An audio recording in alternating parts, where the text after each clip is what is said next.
tonight there's an event occurring that I think people are taking way too casually, number one, and number two, generally scares the poo-poo out of me. Tonight, there will be a super blood moon. I'm personally feeling really guilty.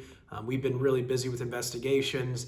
One of the investigations kind of didn't go super well, and kind of an embarrassing event happened as a result of it. So personally, my ego's recovering from that, but that's no excuse for not catching the super blood moon and not being in front of it, okay? So basically, scientists say that the way that the light from the sun interacts with the moon during a lunar eclipse actually causes this red hue to happen. So all the media that I've indulged in has taught me that a super blood moon, generally anything that happens to the moon that's not usual, a full moon, a little slicey moon, whatever, causes weird crap to happen all over the world. Animals start getting a little bit weird. You can expect wolves and bears and those kind of things to like really seek out human flesh. Secondly, bodies of water could change, okay? They could transform into, big puddles of blood or excrement. That gets people super spooked. They're like, oh my gosh, my kiddie pool is full of blood and snot now, and that really throws me off my game. Obviously I'm not going to be prepared for whatever comes up next. I don't have like a pool party, and maybe avoid doing a hot tub or even showering generally until this whole thing passes.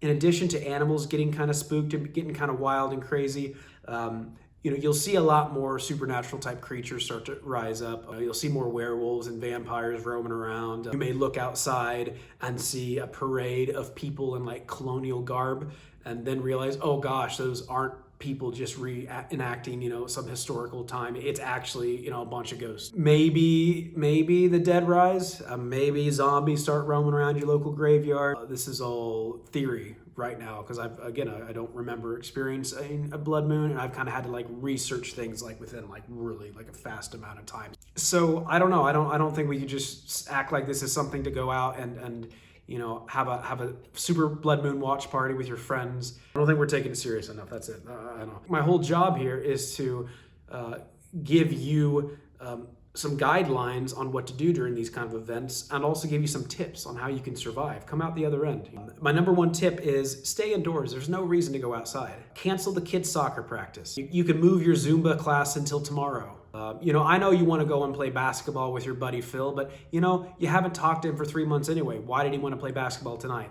That's weird. Once you're indoors, you need to secure your location. And you do that by putting salt in all the entryway. Windows, doors, crawl spaces, any way that anything could get inside, you need to cover it in salt completely. Take into consideration that this works against demonic forces, but it won't necessarily cover you if a terrestrial type creature comes through. Werewolves try to break into your house, the salt's going to do absolutely nothing. They're going to pop in there and slaughter your family, and it'll be a mess. Double up your protection, put boards and stuff on your windows and doors just to be 100% safe. If you have a bunker, that's great.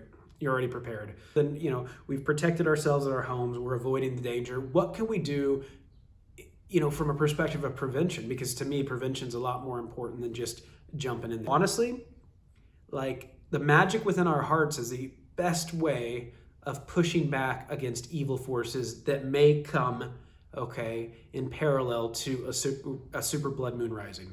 And what I mean here is let's just be nice to each other. Everyone's kind of treating everyone like crap right now. Like, the funniest people are people that make fun of people or play cruel tricks or whatnot. Let's just stop that. I mean, we can stop that forever. That's probably not a bad thing, but just at least stop it for today. Go out and adopt, an animal from an animal shelter, and give it a fun name. Befriend that lonely, quiet guy at lunch, invite him over to your house. Not the lonely, quiet guy that collects mannequin legs. Avoid that guy because he's going to be super duper busy tonight. We at BearHammer Investigations are going to plunge headlong into the super blood moon tonight, see what happens.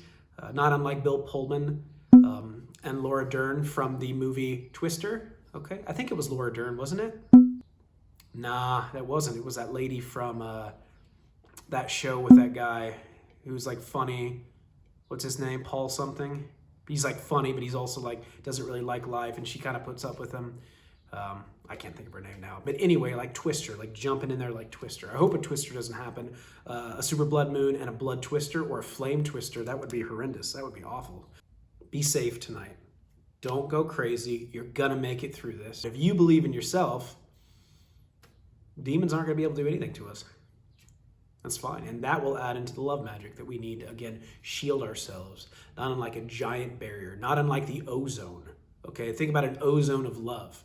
All right, just pushing back against those horrific interdimensional creatures. All right, boom, boom, boom. Try it, guys. Try it, because we're all friends here.